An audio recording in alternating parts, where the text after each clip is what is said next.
Primeiro, eu gostaria de dizer por que nós estamos falando de Lei Maria da Penha. Se você procurar lá no Google, e vocês vão ver que tem pensamentos milenares sobre a mulher, né? Aí você vai ver lá, a mulher é um pensamento de Zaratustra, que é um filósofo do século sétimo antes de Cristo. Olha, nós estamos antes de Cristo, século sétimo. Olha como pensavam das mulheres. A mulher deve adorar o homem como um Deus. Toda manhã, por 9 vezes consecutivas, deve ajoelhar-se aos pés do marido e, de braços cruzados, perguntar-lhe: Senhor, que desejais que eu faça? Esse é um pensamento de um filósofo, sim, famoso, quem que já não estudou Zaratustra, e no século antes de Cristo. Aí você fala, não, mas o Código de Hammurabi não vai falar mal da mulher. Aí você vai lá, século 17 antes de Cristo. Quando uma mulher tiver uma conduta desordenada e deixar de cumprir suas obrigações do lar, o marido pode submetê-la à escravidão.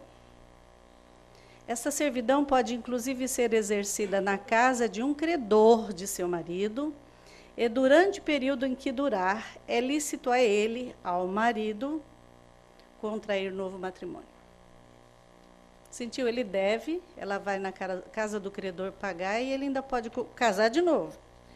O Código de Hammurabi é o nosso código que nós nos baseamos para nossas leis, o direito, né? Todo mundo sabe. Quem conhece bem a origem sabe que é de onde nós tiramos as nossas normas.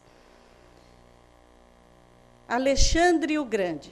Quem já assistiu Alexandre o Grande pode entender por quê, mas é no 4º antes de Cristo. Aí nós estamos chegando perto de Cristo. A natureza só faz mulheres quando não pode fazer homens. A mulher é, portanto, um homem inferior. E você vai. Aí você fala, não, São Paulo Apóstolo.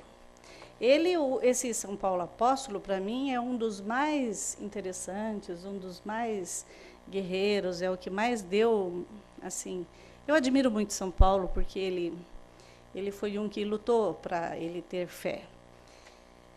Mas ele disse contra nós que as mulheres estejam caladas nas igrejas, porque não lhes é permitido falar. Se quiserem ser instruídas sobre algum ponto, interroguem em casa seus maridos. Isso é palavras de São Paulo, na Bíblia. Então, você começa a ver leis de Manu, livro sagrado na Índia, Alcorão. Olha o que o Alcorão fala. Os homens são superiores às mulheres porque Alá outorgou-lhe a primazia sobre elas. Portanto, daí os varões, o dobro do que dá às mulheres. Os maridos que sofrerem desobediência de suas mulheres podem castigá-las, deixá-las sós em seus leitos e até bater nelas. Não se legou ao homem maior calamidade que a mulher. Então, se vocês forem lá, não vou ler mais, porque dá até nervoso. Gente boa aqui. Já comecei a ficar nervosa. Henrique VII, Lutero, aquele que revolucionou o cristianismo, aquele homem que a gente adora e fala, nossa, que homem avançado, né? O pior adorno que uma mulher pode querer é ousar ser sábia. Enfim, Constituição inglesa. Olha, eu não vou ler mais, não. Tá? Não vou ler mais, não, o negócio já está feio. Então, vamos falar da Maria da Penha. Quem foi Maria da Penha? Por que essa mulher fez tanto sucesso, né? Em 1983, ela era casada com um homem chamado Marco Antônio Redia Viveiros. Quando nós, na nossa Comissão da Mulher, fizemos a Cartilha da Mulher, ela veio aqui para inaugurar o lançamento da cartilha, veio aqui na USP, tinha mil e tantas mulheres, e ela nos contou a história dela. Para quem esteve lá, ela contou com riqueza de detalhes para o público. E deu para entender bem o que eu escrevi aqui, mas com com a fineza da dor daquela que passou, né? Então, ela disse que ela ficou 20 anos com uma batalha judicial, porque ela chegou em casa um dia, depois de agredida, ela foi para o hospital. O marido era muito inteligente, ele era um biofarmacêutico, e ele forjou um assalto na casa dela. Ele entrou, deu um tiro nela, de uma forma tão perspicaz que as pessoas chamou a vizinhança dizendo que tinha acontecido um assalto. Todo mundo foi para lá e ela imóvel no leito, assim, sangrando, e ninguém percebia que ela tinha sofrido um tiro, porque a intenção dele era que ela morresse mesmo. Aí, dentre os vizinhos tinha um médico, e o médico viu que ela estava sangrando, porque, por sorte, o sangue começou a escorrer. Aí foram socorrê-la. Levaram ela para o hospital. Lá ela denunciou o marido, não acreditaram nela, e ela pensava, ela tinha as filhas e ela queria ficar com a guarda. E a grande briga entre eles é que ele não queria deixar a guarda das filhas com ela. E ela volta para casa e resolve armar, né, uma situação para que as pessoas realmente pegassem ele na condição de criminoso. Ela volta para casa e contrata uma mulher que fica com ela durante o dia, e durante a noite ela dorme num quarto e ele em outro. Só que naquele dia ela volta para casa sem condições de andar, ela era paraplégica já. Ele tenta eletrocutá-la na banheira, quando ela tomava banho, por um descuido da pessoa. Daí ela consegue provar, por algumas situações, ela consegue provar que realmente era ele. Levou 20 anos a batalha judicial. E ele era um homem de muito dinheiro, e ela não conseguia provar que ele realmente era o mentor do crime. Ele tinha muitas provas e ela presenciava ele nas praias de Fortaleza, andando por lá e solto. O que ela fez? Ela foi trabalhar com um político em Brasília. Ela abandonou praticamente a sua vida, ficou com as filhas, mas ela foi trabalhar com um político em Brasília, fez relações internacionais, conseguiu contato com a OEA, e lá ela conseguiu que eles fizessem uma cobrança para o Brasil de leis mais rigorosas em favor da mulher. Considerando esta cobrança, que já era antiga, porque nós temos tratados assinados, nós pertencemos a uma série de tratados que nós nos comprometíamos, até a nossa Constituição, o artigo 226, dizia que nós tínhamos que fazer uma regulamentação com direito à família e tudo mais, uma proteção à família. Os estados, a Organização dos Estados Americanos exigiu que o Brasil cumprisse os tratados. E no governo do Lula, ele foi obrigado a fazer uma comissão da noite para o dia para sair correndo a Lei Maria da Penha. Por isso que vocês, quando leem a Maria da Penha, vocês percebem que houve a cópia literal de alguns pedaços da Constituição, do Código Civil. Aí todo mundo falou, eles repetiram, não é? É que essa lei saiu correndo, porque senão nós pagaríamos uma nota preta lá. São milhões de dólares. Saiu a lei. E, por sorte nossa, ela é considerada a lei mais avançada em todo o mundo. Só que não adianta nós termos uma Lei Maria da Penha em vigor desde 2006, se nós não tivermos ela na prática realmente avançada. Como é que nós teremos essa lei na prática executada? É fazendo com que ela seja aplicada. Se bem que ela avançou bastante desde 2006, que eu ando pelo estado de São Paulo falando sobre ela, a gente já percebe um avanço muito grande. Por exemplo, na semana passada, a Roraima fez um congresso, e de lá saiu as intenções de que todos os juizados da família e criminais deverão fazer uma especialização para que os seus juízes sejam preparados para trabalhar bem as leis quando se tratar de crime contra a mulher. Qual que é o fundamento dessa lei? é para a eliminação de todas as formas de discriminação contra as mulheres. O fundamento dela é esse. Por quê? Por conta daquela Convenção Interamericana, que era de prevenir e punir e erradicar a violência contra a mulher, que nós éramos corresponsáveis.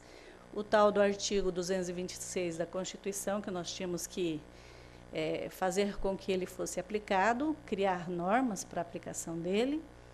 O conteúdo da lei dispõe que nós somos obrigados a fazer a criação de juizados de violência doméstica e familiar contra a mulher e estabelecer medidas de assistência e proteção às mulheres em situação de violência e violência doméstica e familiar. Mas a lei foi se aperfeiçoando. Essa doméstica, que inicialmente entendiam que era só no âmbito doméstico, lamentavelmente, essa semana saiu o resultado de 2º grau, daquele caso famoso do dado com a Luana Piovani, e que entenderam que o fato dela ser uma pessoa esclarecida e que também o fato de não ser no lar foi um regresso, né? Não se aplicava a Lei Maria da Penha. Evidentemente que o advogado dele deve ser muito bom, porque a lei é muito clara, não há distinção de raça, cor, etnia e conhecimento da mulher, não há distinção para a aplicação da lei, e também não se aplica mais só no âmbito familiar, mas sim na relação familiar. Porque, no início, todos os homens agressores, eles aplicavam a briga dentro de casa, mas não aplicavam mais em casa, levava até a esquina porque não aplicava a Lei Maria da Penha.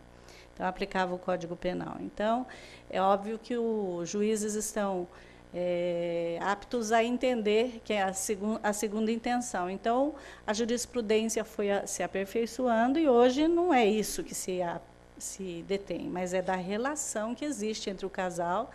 E se existir o afeto, existir a relação, não interessa se é casado, se é solteiro, se é irmão, se é pai, tem que existir aquela relação familiar. Familiar pode ser união estável, enfim. Existindo a relação amorosa ou de vínculo familiar, aplica-se a Lei Maria da Penha.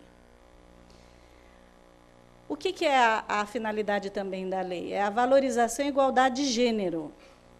Equidade de gênero é o equilíbrio entre o homem e a mulher. Em termos legais, é a participação política, entre remuneração e relações pessoais.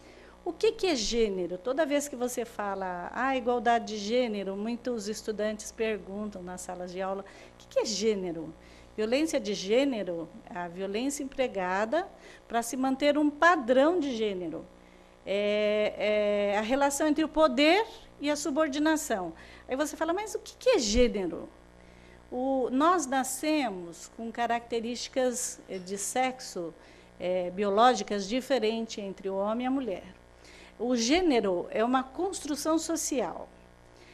São símbolos culturais, normas, instituições, identidade subjetiva. O gênero possui um componente cultural, desde a educação infantil, sendo reforçado pelos meios de comunicação e pela própria sociedade. Símbolos culturais. Por exemplo, os símbolos culturais, nós podemos... em geral, eles dizem, a mulher é luz, o homem é escuridão. O homem é forte, a mulher é frágil. O homem é objetivo, a mulher é subjetiva. O que é as normas? Desde os primeiros tempos, você vê que os símbolos culturais levam a determinadas colocações do padrão da mulher e padrão do homem, o que necessariamente não precisa ser. Tem mulher que é objetiva. Mas, normas. As normas são acesso à propriedade, direito ao trabalho, direito civil, social, entre outros. Se vocês forem na Constituição anterior, a mulher não poderia nem montar uma empresa sem a aquiescência do marido. Então, você vê que a mulher foi progredindo, hoje a mulher tem condições de montar uma empresa sem...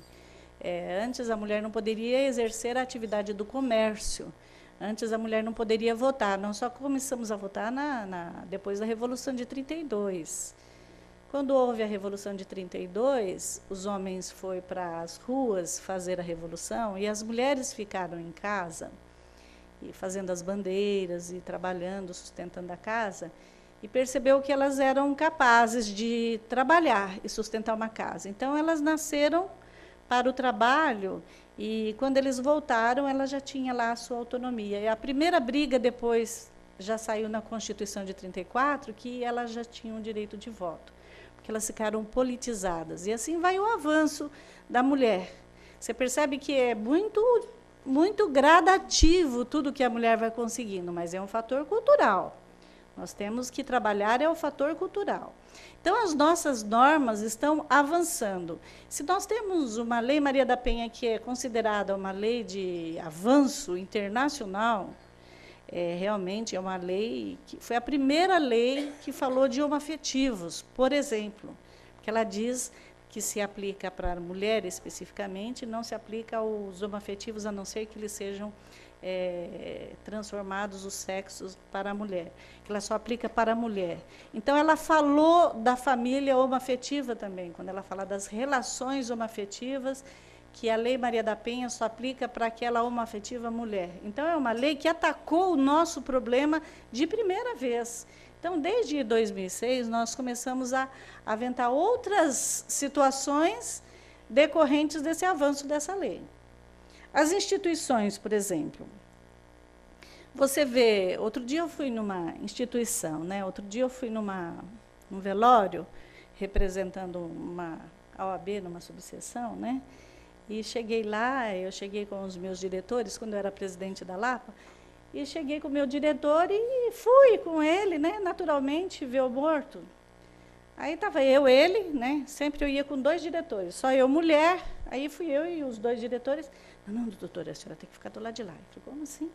Você tem que ficar do lado de lá. Essa igreja não permite que as mulheres fiquem no mesmo lado do homem. Aí eu percebi que as mulheres no velório ficavam de um lado e os homens ficavam do outro. Eu não vou citar aqui a religião, porque não tem nada a ver, a gente respeita os preceitos de cada uma. Mas nas instituições, nas religiões, nas igrejas, nas empresas, você vê a distinção entre o homem e a mulher. Por exemplo, nas empresas, a mulher ganha 30% a menos que o homem. Em algumas, até 50% a menos. Ela faz a mesma coisa que o homem e ganha menos. Ela não tem... nos órgãos públicos, nós temos inúmeras situações que a mulher ganha menos que o homem. Por exemplo, nos clubes... Agora você vê futebol feminino, agora você vê alguns jogos com a permissão da mulher para fazer os jogos que são tidos só para os homens. Há muito tempo nós não tínhamos mulheres em algumas modalidades de esportes. Então, é a sociedade fazendo o gênero, fazendo a sua capa de gênero, fazendo a identidade subjetiva do gênero. Então, nós nascemos, nós somos educados com o padrão homem e mulher.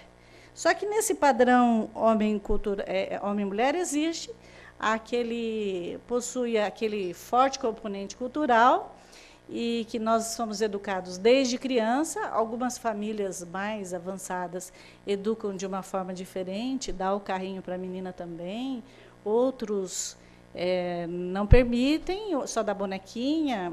Imagina se eu fosse uma mulher que não fosse feminista. Eu tenho uma filha que é engenheira mecânica, então manda em 80 homens dentro de uma linha de produção. Então, graças a Deus, eu tenho orgulho, mas tem mãe que não ia gostar de saber, porque todo mundo fala, mas ela é feminina mesmo? Já ouvi isso. Mas ela é feminina mesmo? É casada, linda, maravilhosa, elas conhecem. É uma menina super feminina, é muito mais feminina que muita mulher que eu conheço. E todo mundo pergunta, mas mecânica, era a única aluna na sala dela na FEI. Então, você tem que ter também, dentro da sua casa, respeitar quando sua filha fala, eu quero ser engenheira mecânica. Uai, não é uma profissão só para homens, né? Você tem que reforçar esse fator cultural e mudando aquela situação de gênero, reconhecendo as diferenças, reconhecendo que muitos homens não querem ser homens, algumas mulheres não querem ser mulheres, mas respeitando cada essência humana, cada tipo, né? Qual foi a necessidade da lei? Então, é a valorização de igualdade de gênero. Por que que nós tínhamos que ter a lei também? Porque mulheres e crianças são agredidas 9 vezes mais que na rua, 9 vezes mais dentro da casa do que na rua. Isso é um dado do Banco Interamericano de Desenvolvimento de 98 que não mudou. Olha, 9 vezes nós passamos, desde quando eu fiz esse vídeo em 2006, eu fui consultar para atualizá-la para vir para cá, continua 9 vezes mais. Elas são agredidas dentro de casa do que na rua. Outro dia saiu numa mídia aqui, até nossa, eu gostaria que corrigisse, mas a cada 15 minutos uma mulher é espancada no Brasil. Não é, não. É a cada 15 segundos. Vamos fazer o seguinte, vou respirar. Comece a respiração e termina a respiração. Solta. Vamos fazer de novo? Solta. É 15 segundos. A cada respiração mais acentuada sua, uma mulher está sendo espancada na rua. Essa é uma estimativa da Fundação Perseu Abramo. Então, você vê, é muito sério você saber que as mulheres estão sendo espancadas toda hora, muitas vezes, a cada minuto. Muitas vezes. 70% dos casos no Brasil de incidentes violentos devem-se a espancamento de mulheres, seus companheiros, marido, companheiros, filhos drogados, pessoas de dentro da sua casa. E, em geral, 90% desses abusadores sexuais são adultos do sexo masculino e 80% das pessoas são conhecidas, são também agredidas, são as crianças. Olha, 600 mil crianças e adolescentes são vítimas de várias formas de violência doméstica por ano no Brasil. É seríssimo isso. Se você analisar que nós somos um país que está avançando, é muito grave esses índices. 60% dos entrevistados, uma entrevista que fizeram, com uma abrangência muito grande pelo IBOP, disse que foram agredidos na sua infância. Se nós fizermos uma pesquisa aqui dentro, certamente será de 60% alguém que já apanhou na infância, sem necessidade, claro. Quais os tipos de violência? Violência, temos vários tipos: física, psicológica, sexual, patrimonial, violência moral, outros tipos de violência. Então, a violência é uma forma de discriminação, é uma forma é um confronto a uma violação dos direitos humanos e a dignidade da pessoa. Violência física, todo mundo sabe o que é, né? Tapas, socos, pontapés, empurrões, arma de fogo, é aquilo que mais aparece na mídia e que fica à vista de todos. Agora, a violência psicológica, ela é mais difícil de ser provada no âmbito, por exemplo, judicial. A violência psicológica, ela vem de um trauma, né? O trauma, aliás, em todos os ônibus, se você olhar, está escrito assim, violência doméstica, denuncie. E tem lá, 180, se não me engano. Aí, o que acontece? O que é violência psicológica? Você tem uma irmã que ela se casa, ela é feliz, é uma pessoa alegre, dali a alguns meses, essa pessoa se torna uma pessoa amarga, não te visita mais, ela é triste, entra em depressão, ela está infeliz, ela tem comportamento diferente daquele que ele tinha. É obrigação nossa, como família, analisar essa nossa irmã, ver se ela realmente não está sendo violentada em casa. Essa violência não precisa ser de agressão, porque o agressor, em geral, ele tem um aspecto próprio de um homem psicopata, um inteligente. Ele faz de forma que todo mundo goste dele, que a outra pessoa é a pessoa errada. Então, ele faz as ameaças, os constrangimentos, veladamente. A pessoa não percebe que ela está sendo violentada. Eu vou fazer aqui uma brincadeira para vocês entenderem o que é um trauma, né?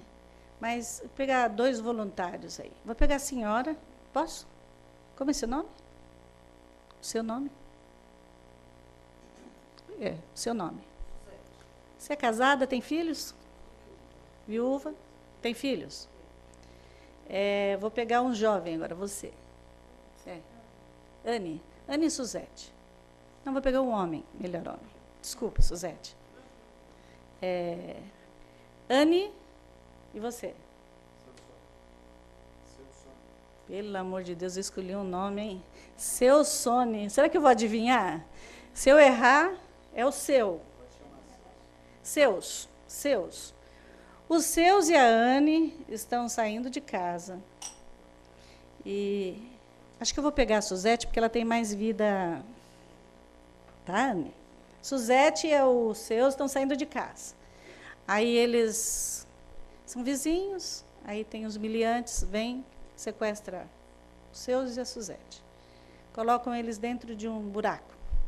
Sequestra. Leva o carro, os cartões. Mas eles querem mais dinheiro, eles querem mais deles. Vou descrever para vocês o trauma. A Suzete entra nesse buraco junto com os seus. Aí os seus e a Suzete acabam ali convivendo as mais terríveis amarguras.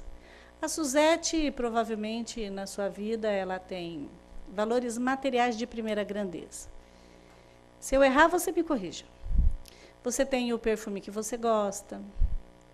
Você gosta de cuidar do seu jardim, dos seus animais. Você, quando chegava em casa, você olhava as lições do filho, cuidava para que ele fosse ou não fosse na escola, ia na reunião, cuidava, ia fazer audiência, voltava, brigava, enfim. Chegava à noite, ainda rezava com ele na cama, fazia ele dormir, punha a mesa, ainda fazia janta, lavava roupa às vezes, é eclética. Mulher geralmente é assim, eclética. Tem muitas coisas, faz muitas coisas, tem bens materiais que ela nem percebe, que faz parte daqueles bens materiais de primeira grandeza dela, que é cuidar, amar os seus filhos, os seus. Ela nem percebe. E ela é multidisciplinar, ela faz 1000 coisas de uma vez só. Certo? Ela tem o sabonete que ela gosta, o perfume que ela gosta, o shampoo que ela gosta, a cor da toalha que ela gosta, né? Suzete, eu estou errando. Ela está assim, ó, gente. Então, eu não estou errando. A Suzete tem uma dedicação ímpar. Ela sabe como é que é a vida dela, tabulosa, mas muito dedicada. Os seus têm o seu lugar na mesa, tem o controle da televisão. Desculpa, seus, eu vou fazer um fototipo dos homens. Você também tem o seu sabonete preferido, seu lugar na cama, você exige que o seu lugar seja aquele, ou direito ou esquerdo, o travesseiro que você gosta, a cor da toalha que você gosta. Você também tem as suas vaidades, o seu brilho, você exige a sua camisa mais arrumadinha, você senta, a mulher vai lá, coloca a cerveja para você, te serve às vezes, não precisa dizer, ele parou de fazer assim, acho que ele é diferente. Mas existem diferenças de criação entre homens e mulheres, mas existem valores iguais. É o perfume dele, a vontade dele, as coisas que ele gosta, o amor que ele tem pela família, o trabalho, a dedicação. Então, são valores, símbolos, jeitos, cultura, mas que existem diferenças. Dentro dos seus padrões, você tem um padrão que você foi educado lá atrás, a Suzete também teve um padrão que foi educada lá atrás, e ela trouxe para a sua vida atual e os seus também. Concordam? Aí eles estão os dois dentro desse buraco, ficaram lá 30 dias, comendo o que lhe davam, se comiam, bebiam água, se davam, defecavam juntos ali, né? Perderam as suas referências principais. aquilo que eles tinham de mais, eles não percebem o quanto faz falta o cheiro de um sabonete qualquer. Ali, sim, eles sofreram um trauma. Aí negociaram, por isso que tem a síndrome de Estocolmo, porque acabam até se apaixonando pelo bandido, porque ele fala, não, vale 100, a família não vale 20. Ele fala, pô, mas eu cuidei da família inteira. Eles estão dando só 20 mil, ele quer 100, dá os 100, que tem lá os 100, e começa, né, aquela crise. Mas a Suzete vai sair daquele buraco de um jeito e os seus de outro, e nunca mais serão os mesmos. Não tem psicólogo que conserte isso. Já ficou provado que um trauma de um sequestro desta natureza se equivale à perda de um ente querido, um filho querido, um casamento traumatizado, separação traumática, se equivale a traumas que você vai levar para o resto da vida. Por mais que você apague, o tempo resolva, no momento qualquer ele aparece e apita. Isso é trauma. Os seus podem sair de lá, mais compenetrado, vai fazer da vida dele mais diferente, não vai valorizar mais certas coisas, vai deixar o controle um pouco de lado, não vai ligar muito para o colarinho, ou vai valorizar mais, vai ficar mais complicado para ele, vai ficar muito neurótico, ou a Suzete não vai mais sair na rua, não vai querer, vai ter aquele síndrome do pânico. Eles terão reações que antes eles não tinham. A Suzete, do dia que ela foi sequestrada anterior, e os seus não serão mais os mesmos. Aí é que eu classifico a violência psicológica. A violência psicológica é aquela que te agride e você é altamente contaminado e não percebe. Essa é uma violência física, psicológica, mas o que mais está agredindo você é o psicológico, porque ele atacou aqueles bens materiais de primeira grandeza seu. É aqueles bens que você não percebe que você tem e você acaba sendo sujeito. Assim é no casamento, de uma relação, quando você põe um filho, você faz dele um Deus, de repente ele vai para o mundo das drogas, ele te bate, você cria um trauma para aquele pai. Se você casa com um homem que você idolatra, de repente ele começa a te bater, exigir de você uns comportamentos que não tem nada a ver. Por exemplo, na violência sexual, ele começa a exigir que você vá assistir com ele determinados casais fazendo sexo para que ele tenha ereção comum. Quem já no escritório não pegou caso de separação desse jeito? Uma violência. Você hoje não está afim, ele te exige sexo. Então, o sexo, a violência sexual é a exigência do outro no sexo sem o prazer, sem a vontade, sem a necessidade dos dois, sem o carinho. A violência patrimonial, então, no casamento é terrível. É aqueles homens que preparam, empresários, então, o que mais tem nos escritórios são esses. Começam a preparar, chega em casa e fala, assina aqui, a mulher ama aquele homem, eu tenho um caso lá que ele vendeu a casa que ela mora, a empresa que ela tem, tudo botou em nome dos filhos, que eram menores, e, em primeira instância, eu consegui que o juiz anulasse tudo com fundamento na Lei Maria da Penha. Mas, olha que lamentável, se não tivesse essa lei, eu não conseguiria. Ela assinou tudo, ela assinou a procuração para ele fazer tudo aquilo. Porque você, quando ama, seu marido pede, assina aqui esse cheque, você nem pergunta para que é, você assina. Assina um documento, você assina. Então, a violência patrimonial nos casais é gravíssimo.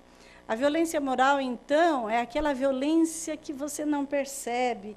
Ela é entendida como aquela configurada por aquela calúnia diária que ele vai fazendo. Você está gorda, você está feia. Você está gorda, você está feia, é horrível. Você não cozinha bem, você não faz isso. Pô, vai aprender a cozinhar, vai fazer junto, né? É aquela difamação, aquela injúria contumaz. E tem muitos outros tipos de violência que não caberia aqui a gente ficar falando, mas que podem ser enquadrados na Lei Maria da Penha. Então, o conceito de violência doméstica é uma ação baseada no gênero que causa a morte, às vezes. Lesão, sofrimento físico, sexual, psicológico, causando dano material ou patrimonial, moral ou patrimonial. constitui uma das formas de violação dos direitos humanos e, como eu já disse, tem todo tipo de violência.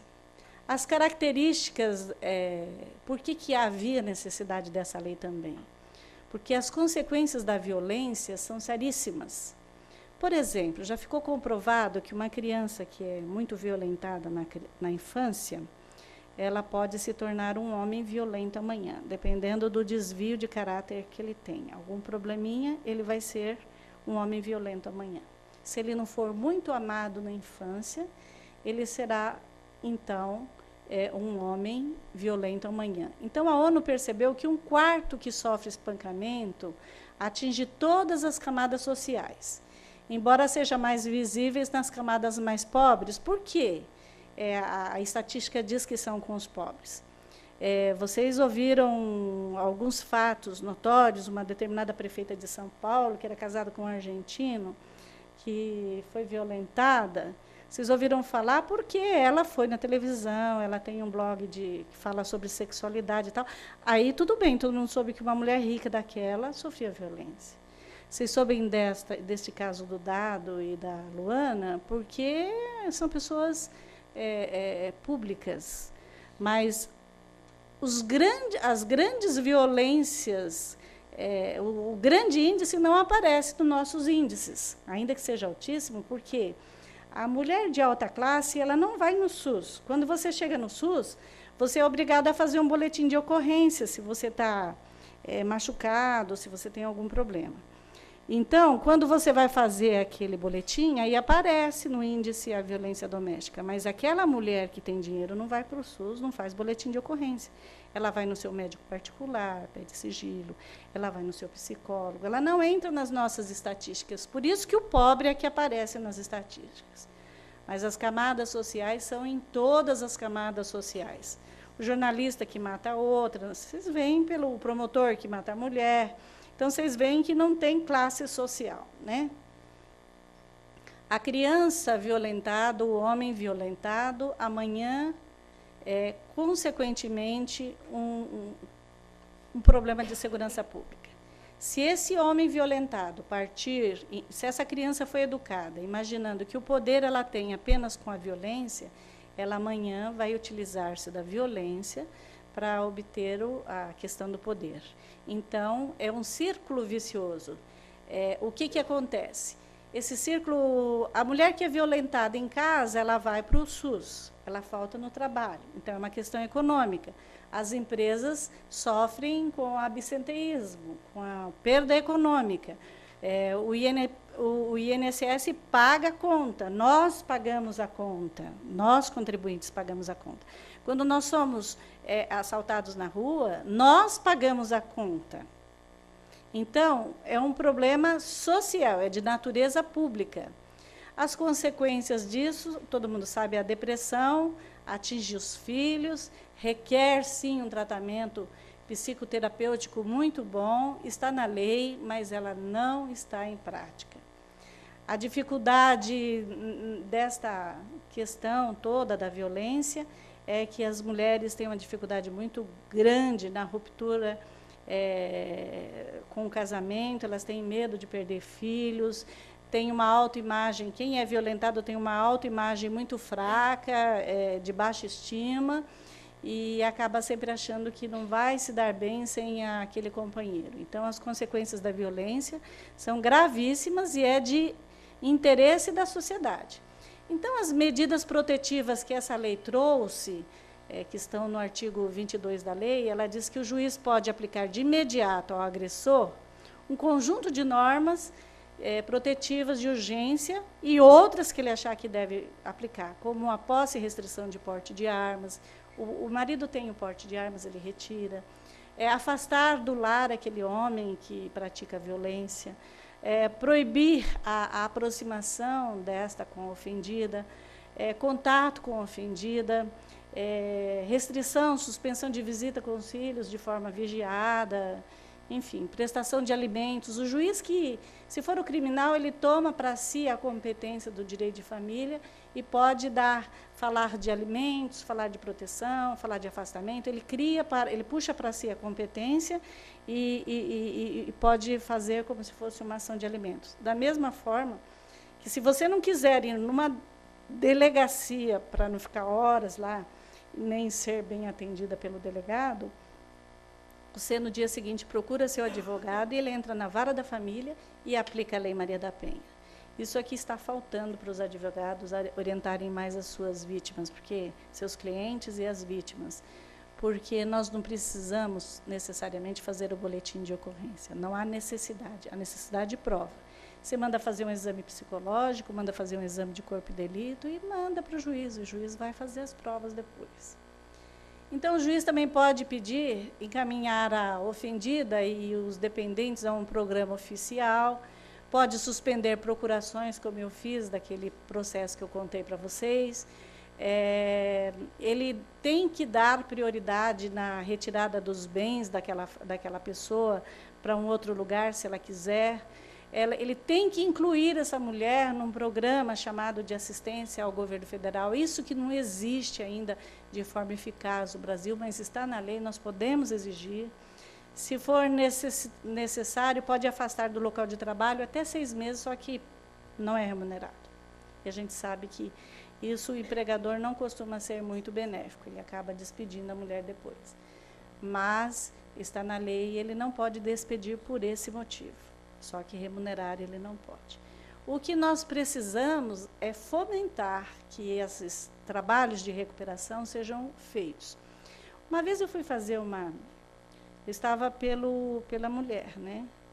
E eu fui fazer ainda era no JEC, Lei 9.099, que não tinha a Lei Maria da Penha.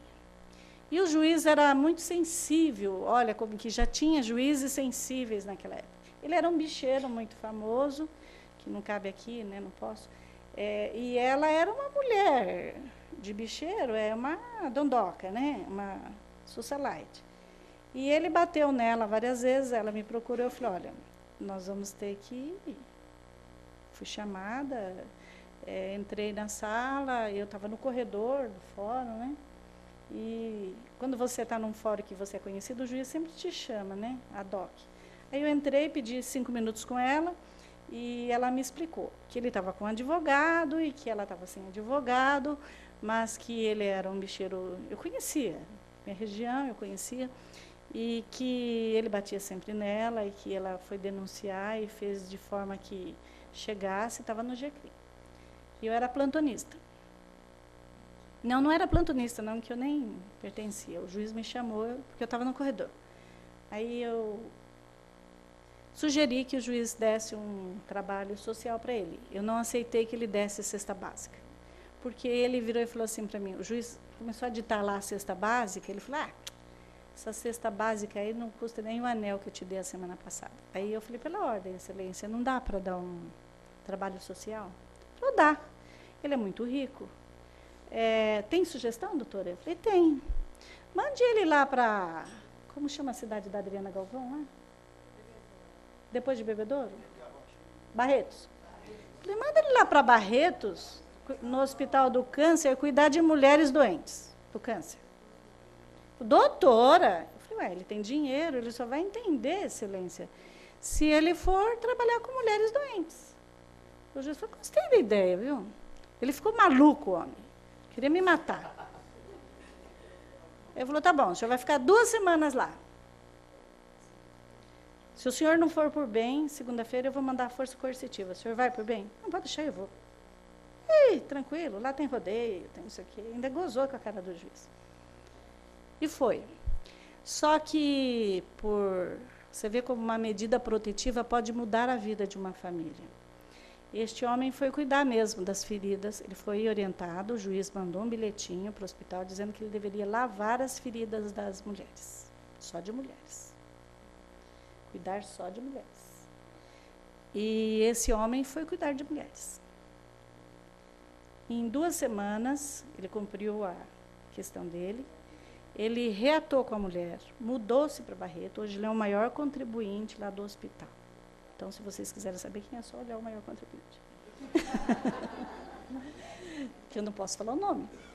Então, vocês veem o que uma medida protetiva, um caso ministrado com eficiência a alguém que tem problema com violência, pode sim ser curado. Mas, segundo, o trauma só pode ser curado com um choque, com uma coisa mais séria em cima dele para que ele repense seus valores. Uma criança que é muito violentada, ela tem que ter um choque de amor para que ela seja mudada. Então, a prisão preventiva é um avanço da lei, ele pode mandar prisão preventiva a qualquer momento, não necessariamente naquela hora, mas se ele, por exemplo, decretou a distância da mulher, falar, mas quem vai verificar? Se for provado que ele voltou nessa distância, ele pode decretar a qualquer hora, em qualquer fase, a preventiva do agressor. Então, houve também alteração no Código Penal, no artigo 61, que agravaram a pena, prevalecendo que abuso à autoridade ou prevalecendo as relações domésticas ou habitação, hospitalidade com a violência contra a mulher, de uma forma bem específica, tirando a questão do crime de menor potencial, tirando daquela lei, passando para crime de maior potencial.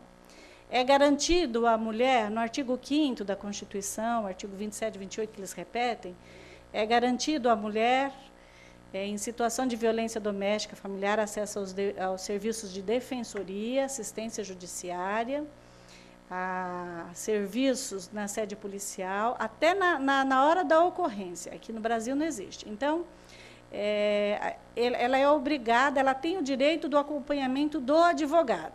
Aliás, a OAB, a doutora Lúcia Pludeni está numa comissão da mulher e ela está fazendo um trabalho junto às secretarias, é um comitê hoje, para que ela está tentando que as mulheres que forem trabalhar nas delegacias sejam remuneradas, né, pelo convênio da assistência, de forma que a mulher, quando for para a delegacia, já tenha lá uma advogada para assistir.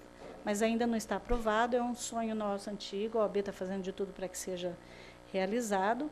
A Lúcia Pludeni está fazendo um trabalho muito bom lá, e nós esperamos que ela tenha sucesso. Parece que vai ter, porque a obrigatoriedade da mulher já está sendo motivo de discussão junto à defensoria, porque a defensoria não tem condições de atender todas essas mulheres. E hoje, se a mulher chegar na delegacia e falar, eu quero um advogado, está na lei, eles vão ter que arrumar um advogado. Eu ia falar outra coisa, mas não posso. O Ministério Público também mudou as feições do Ministério Público, que era lá só dar o despachinho dele. Hoje o Ministério Público, segundo essa lei, tem que fazer relatórios, tem que detectar onde está o foco da violência, ele tem que buscar as decorrências dessa violência, tem que fazer um trabalho para minimizar e mostrar onde é que está o problema. Todos no interesse na defesa dos interesses e direitos transindividuais previstos na lei, que poderá ser exercida pelo contribuinte, pelo advogado, por todos, em concorrência com o Ministério Público. Essa atuação do Ministério Público também não está ocorrendo, e todos estão reclamando dessa questão. É o artigo 26, inciso 1, 2, 3 da lei. A competência, eu já falei, é que o juiz criminal ou família, eles puxam a competência e podem exercer ali o papel do juiz da família, dando pensão, dando afastamento, e, ao mesmo tempo, o juiz da família pode aplicar penas criminais, enfim, houve uma complementação. Hoje, o juizado especial criminal, como não tem as varas especializadas, puxou para si a competência e estão falando já a mesma linguagem. Não importa o fato ou o local.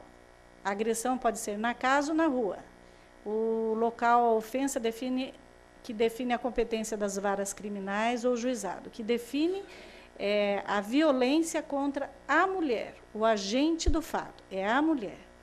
O crime praticado contra a mulher no âmbito das relações domésticas, da família ou íntimas, não importa nem a pena nem a natureza do delito. A competência imediata do juizado especial é a mulher. Então, veja, aquilo que eu disse, não é o homem, o homoafetivo homem, o homoafetivo mulher, ela é abrangida desse dessa lei, o homem não.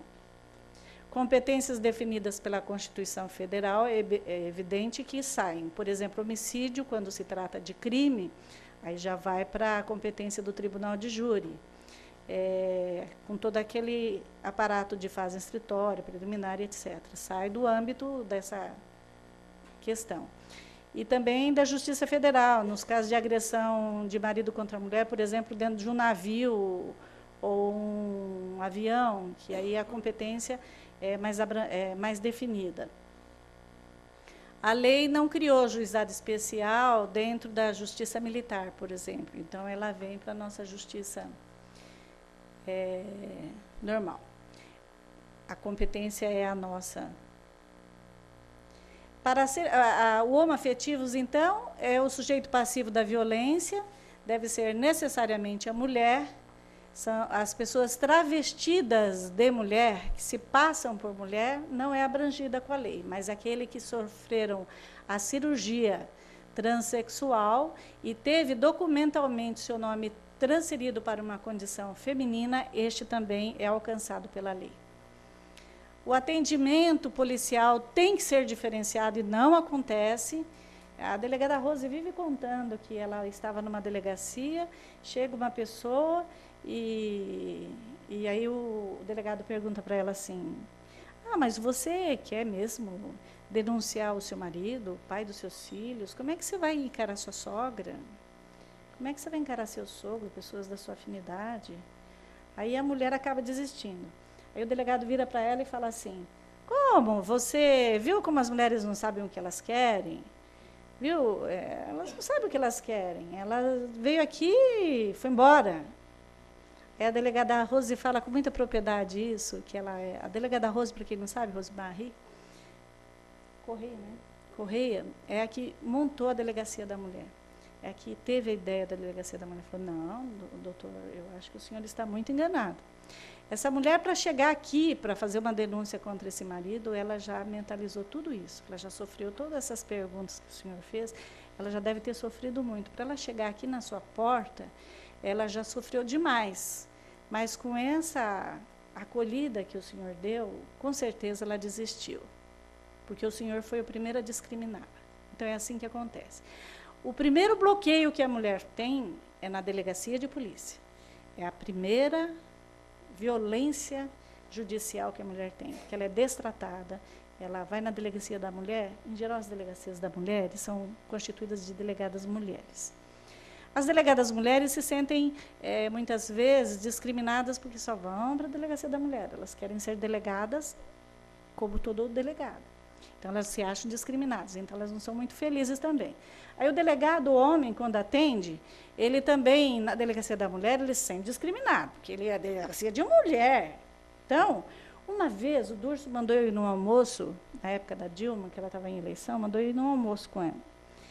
E ela fez muitas perguntas. Ele falou: você, como presidente da Comissão da Mulher, o que você pediria para a nova presidente? Eu falei: eu pediria, já sei, o que você pediria lá, se adiantou. Eu pediria delegacia da mulher. Eu falei: não, eu não pediria, não. Ele falou: não? Eu falei: não pediria, não. Porque a senhora ia me dizer que não tem verba, que ia demorar para construir, que não tem delegada, não tem delegado que quer ir para lá.